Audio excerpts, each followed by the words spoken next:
ने एक बयान जारी किया है और कहा है कि शाइस्ता को पकड़ने के लिए एसटीएफ की पूरी टीम लगी हुई है। शाइस्ता का जो बर्ताव है, सोचिए कि वो कोई मामूली महिलाओं की तरह, ये जो घरेलू महिलाएं होती हैं उनकी तरह नहीं है। वो डॉन की बीवी थी, उसे तमाम वो साधन उपलब्ध हैं जिससे वो अब तक छुपते हुए, घूमते हुए पुलिस से बच रही है। ऐसे में गुड्डू को और शाइस्ता को पकड़ने के लिए एसटीएफ की टीम लगातार तैनात है।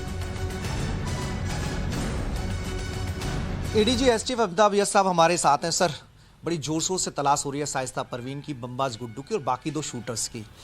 अब सर, कहाँ गुड्डू की लोकेशन है और शाइस्ता के बारे में अब ताज़ा इनपुट क्या है?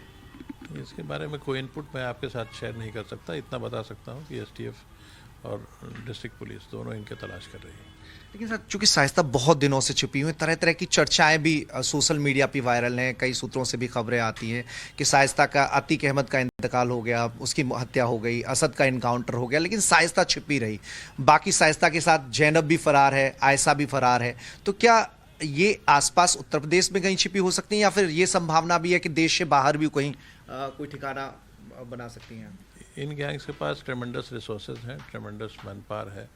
इसके अलावा इनके संपर्क बहुत सारे लोगों से हैं जो इनके अंडरग्राउंड गतिविधियों में शामिल रहते रहे, इनका पैसा खपाते रहे। इसलिए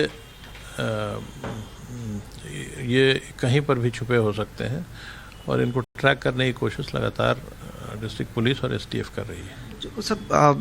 जो चकिया इलाका है वहाँ का कहते हैं कि शाइस्ता परवीन घरेलू महिला है, अतीक अहमद बार बार कहा करता था। तो इसका जो पूरा ना बैकग्राउंड है, क्या यही अतीक की नामौजूदी में उसके गैंग को संभालती थी, जो आपके सामने तथ्य सामने आए हो, प्रकाश में आए हो? इस प्रकार के ये जो घटना हुई है उसकी कॉन्स्पिरेसी में शाइस्ता परवीन शामिल हैं, पूरी तरह से शामिल हैं। और जो इन्वेस्टिगेशन हुई है उसमें ये बात प्रकाश में आई है। और जो इनका ओवरऑल बिहेवियर है, इससे ये घरेलू महिला तो कहीं से भी नहीं लगती, गैंग की कॉन्स्पिरेसी में शामिल रही है।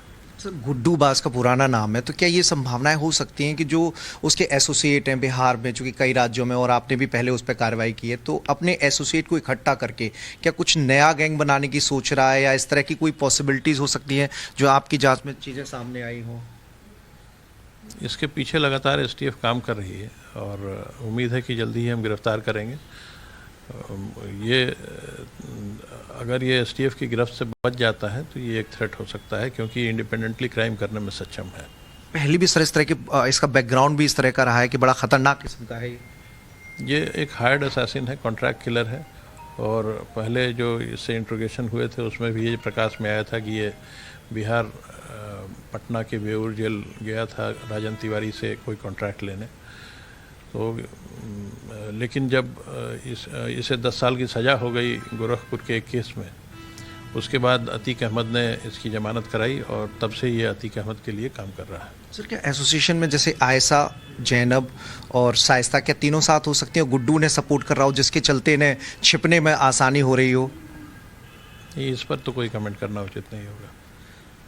सर, एक सोशल मीडिया पर बहुत सारी चीज़ें वायरल हैं, जेल की कुछ तस्वीरें वायरल हैं जिसमें असद, गुलाम बरेली जेल में, गुड्डू मुस्लिम बरेली जेल में जाते हुए मिलते हुए दिखाई दे रहे हैं। तो क्या ये उस वक्त के हो सकते हैं जब हत्याकांड की प्लानिंग बनाई जा रही थी और अशरफ उसे लीड कर रहा था? ये एक बहुत ही सेंसिटिव इन्वेस्टिगेशन से जुड़े हुए विषय हैं, इन पर मैं कोई कमेंट नहीं कर सकता।